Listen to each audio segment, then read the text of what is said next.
હવે વાત કરીશું ચેતર વસાવા બહાર તો આવ્યા પણ એટલા માટે એની પાછળ ઘણા બધા સવાલો પણ છે, ઘણા બધા જવાબ પણ છે અને ઘણી બધી એવી પરિસ્થિતિ અહીંયા ઊભી થઈ છે કે ચેતર વસાવા અંતે જેલ મુક્ત થઈ ગયા, પરંતુ શરતો એ લાગુ છે કે હાઈકોર્ટે એમ કહ્યું છે કે તમારે તમારા મત વિસ્તારમાં નથી જવાનું. જી હા, છેલ્લી 5 જુલાઈથી ચેતર વસાવા વડોદરા સેન્ટ્રલ જેલમાં બંધ હતા.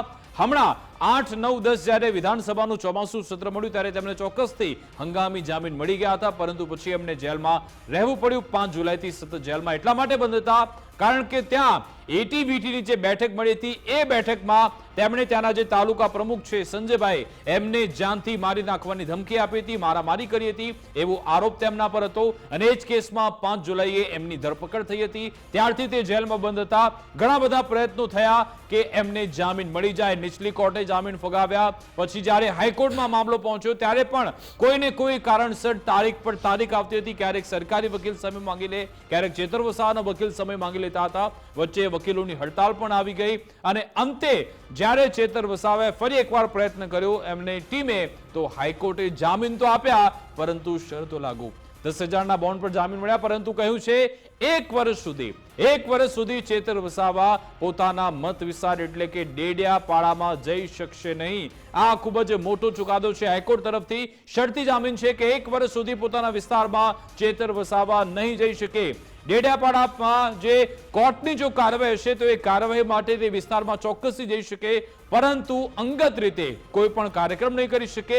એ આખા વિસ્તારથી ચેતર વસાવા 1 વર્ષ સુધી બાકાત રહેશે. બિલકુલ વિકાસ, એટલે એ ચર્ચા ચોક્કસથી થવાની કે જે મતદારોએ એમને ચૂંટ્યા છે એ મતદારો માટે આગામી 1 વર્ષ સુધી એટલે જે પણ કાયદાકીય પ્રક્રિયાના ભાગરૂપે અથવા તો જે માનનીય કોર્ટે જે પણ એમાં અવલોકન કર્યા હશે એના આધારે જે ચુકાદો આપ્યો હશે, પણ એ જે નિર્ણય લેવાયો છે એની પાછળનું જે પરિસ્થિતિ સર્જાવાની છે, ચર્ચા ચોક્કસથી થશે કે જે મતદારોએ એમને ચૂંટ્યા છે એમના ચૂંટાયેલા પ્રતિનિધિ એ વિસ્તારમાં 1 વર્ષ સુધી નહીં જઈ શકે. એટલે એમના માટે તો એક સેટબેક છે જ, પણ કેમ કે હવે એ બંધાયેલા છે કાયદાકીય પ્રક્રિયા સાથે અને કોર્ટના આદેશ સાથે, એટલે જઈ નથી શકવાના. ડેડિયાપાડાની જે એમનો જે મત વિસ્તાર છે, વિધાનસભા મત વિસ્તાર, ત્યાં ચેતર વસાવાને એન્ટ્રી નથી. ચેતર વસાવા હવે પોતાનું બેઝ કયું બનાવે છે, ક્યાંથી એ કામ કરશે, કેવી રીતે કામ કરશે, એ પણ એક ચર્ચાનો વિષય છે. કેમ કે એ હંમેશા લોકોની વચ્ચે રહેવા માંગે છે, જમીન પર રહેવા માંગે છે, એવી એમની જે છાપ છે. તો શું થશે આગળ એ ચોક્કસથી. આપણી સાથે આમ આદમી પાર્ટીના પ્રદેશ અધ્યક્ષ ઈશુદાનભાઈ ગઢવી જોડાઈ ગયા છે, એમની સાથે વાત કરી. ઈશુદાનજી, ગુજરાત ફર્સ્ટમાં આપનું સ્વાગત છે. પહેલા તો નામદાર હાઈકોર્ટ તરફથી ચુકાદો આવ્યો છે, જામીન તો મળી ગયા, પરંતુ 1 વર્ષની એ શરત રાખવામાં આવી છે. ઓવરઓલ એ બાબતે આપની પ્રતિક્રિયા. જુઓ, તમે આ ભાજપના ખેલ સમજવાની જરૂર છે. ચેતરભાઈ વસાવા એ માત્ર આદિવાસી સમાજના લીડર નથી, આદિવાસી સમાજનો અવાજ છે ઉમરગામથી લઈને અંબાજી સુધી. ચેતરભાઈ વસાવાએ ભાજપના કાંડો ખોલવાનું ચાલુ કર્યું. ભાજપના મંત્રીઓ એના દીકરાઓ જે 2500 કરોડ રૂપિયા જે આદિવાસી સમાજના ખાઈ ગયા છે, એના જયારે કૌભાંડ ખોલવાનું શરૂ કર્યું ને એક પછી એક ભાજપના નેતાઓને જયારે બહાર પાડવાનું, નામ બહાર પાડવાના ચાલુ કર્યા, એટલે એમને ખોટા કેસમાં ફસાવી દેવામાં આવ્યું. તમે મને એમ કહો કે ગુજરાતમાં કોઈએ ગ્લાસ ફેંક્યું હોય અને 2.5 મહિના જેલમાં રહ્યું, એવું બની શકે ખરું? નથી બન્યું.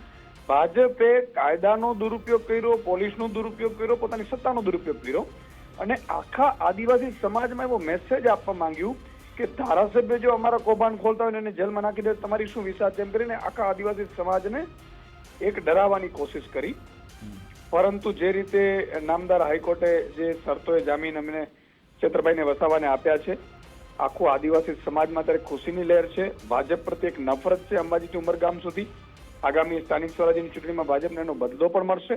અને કેટલીક શરતો જે મૂકવામાં આવી છે, એમાં ડેડિયાપાડામાં ન જવાની વાત હોય, 1 વર્ષની વાત હોય, એ શરતોને અમે અમારી લીગલ ટીમ સાથે અત્યારે ડિસ્કશન ચાલી રહી છે અને આગામી સમયમાં એને મોડિફાઈડ કરવા માટે, શરતોને હટાવવા માટે અમે ફરીથી કોર્ટ અદાલતનો સહારો લેશું અને મને પૂરો વિશ્વાસ છે કે અમને ન્યાય મળશે અને ચેતરભાઈને એમાંથી પણ મુક્તિ મળશે આગામી સમયમાં.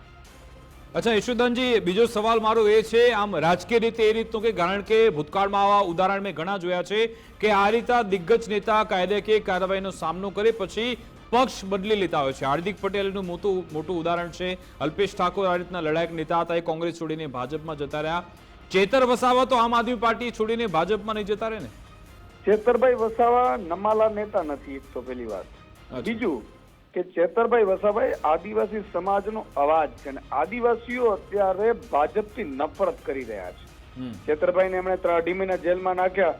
તમે જુઓ સમગ્ર આદિવાસી સમાજમાં, હું ગઈકાલે અરવલ્લીના ગામ આદિવાસી સમાજ ત્યાં મળવા આવ્યું હતું મને, અને એવું કહેતું હતું કે અમે વર્ષોથી ભાજપને મત આપતા હતા, પણ ચેતરભાઈને જ્યારથી હવે જેલમાં નાખ્યા છે અને ખોટી રીતે ફસાવવાની કોશિશ કરી છે ગ્લાસ મામલામાં, એટલે હવે અમે ક્યારેય ભાજપને મત નહીં આપીએ, એમણે સોગંદ ખાધા હતા. એનો અર્થ એ થયો કે ભાજપ પ્રત્યે અત્યારે નફરત છે. બીજું કે ચેતરભાઈ વસાવાની તમે કારકિર્દી જુઓ ને તો વર્ષોથી ડેડિયાપાડા છે, ઝઘડિયા છે, આ બધો મત વિસ્તાર છે એ હંમેશા એન્ટી બીજેપી રહ્યો છે. અને ચેતરભાઈ વસાવા એટલા નમાલા નેતા નથી કે આ લોકોના કેસથી ડરાવીને ધમકાવીને એ કોઈ એવું વિચાર પણ કરે. ચેતરભાઈ વસાવાને અગાઉ પણ ભાજપે ડરાવવાની કોશિશ કરી છે, ચેતરભાઈ ડર્યા નથી. ચેતરભાઈની આમ આદમી પાર્ટીના લગભગ બધા નેતાઓને ભાજપે આવી કોશિશો કરી. એટલે એવું હાર્દિક પટેલ માટે પણ કહેવાતું હતું, અલ્પેશ ઠાકોર માટે પણ કહેવાતું હતું, પણ એ જતા રહ્યા. આપણી વાસ્તવિકતા છે. તમારા પણ ચૂંટાયેલા ધારાસભ્યો રાજીનામું આપીને એમાં જતા રહ્યા. આ 2022માં જીતીને આવ્યા હતા, તો ઇન્ટેક્ટ તમે કેવી રીતે રાખશો? મોટો પ્રકાર છે. કહું છું ને કે આમ આદમી પાર્ટીમાંથી જે એક ધારાસભ્ય ગયો એ અત્યારે સરપંચને પણ લાયક નથી, એ સરપંચ પણ નથી ને. એમાં જ ગોપાલ ઇટાલિયા 3 ગણી મતથી અમે જીતાડીને લાવ્યા ગોપાલભાઈને. ગુજરાતની જનતાએ વિશ્વાસ મૂક્યો છે. અત્યારે આખી આમ આદમી પાર્ટીની લહેર છે. તમે મને એમ કહો કે ભાજપમાં અત્યારે રાખ્યું શું છે? એનું તો મધ્યાહન તપતું હતું, મધ્યાહન તપે પછી તો અસ્ત જવા જાય ને.